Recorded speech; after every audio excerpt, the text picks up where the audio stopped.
Surely vain are all men by nature, who are ignorant of God, and could not out of the good things that are seen know him that is, neither by considering the works did they acknowledge the workmaster, but deemed either fire, or wind, or the swift air, or the circle of the stars, or the violent water, or the lights of heaven, to be the gods which govern the world, with whose beauty if they being delighted took them to be gods, let them know how much better the Lord of them is, for the first author of beauty hath created them. But if they were astonished at their power and virtue, let them understand by them, how much mightier he is that made them. For by the greatness and beauty of the creatures proportionably the maker of them is seen. But yet for this they are the less to be blamed, for they peradventure err, seeking God, and desirous to find him. For being conversant in his works they search him diligently, and believe their sight, because the things are beautiful that are seen. Howbeit neither are they to be pardoned. For if they were able to know so much,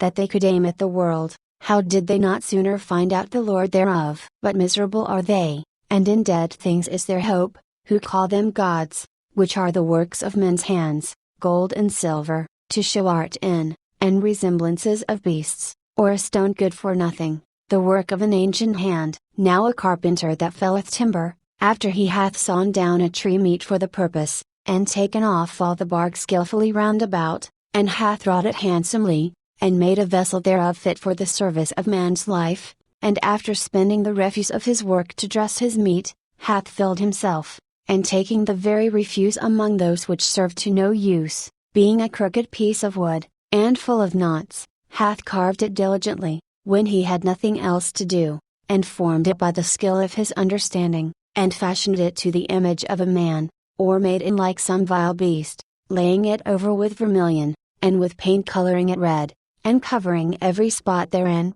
and when he had made a convenient room for it, set it in a wall, and made it fast with iron, for he provided for it that it might not fall, knowing that it was unable to help itself, for it is an image, and hath need of help. Then maketh he prayer for his goods, for his wife and children, and is not ashamed to speak to that which hath no life. For health he calleth upon that which is weak, for life prayeth to that which is dead, for aid humbly beseecheth that which hath least means to help, and for a good journey he asketh of that which cannot set a foot forward, and for gaining and getting, and for good success of his hands, asketh ability to do of him, that is most unable to do anything.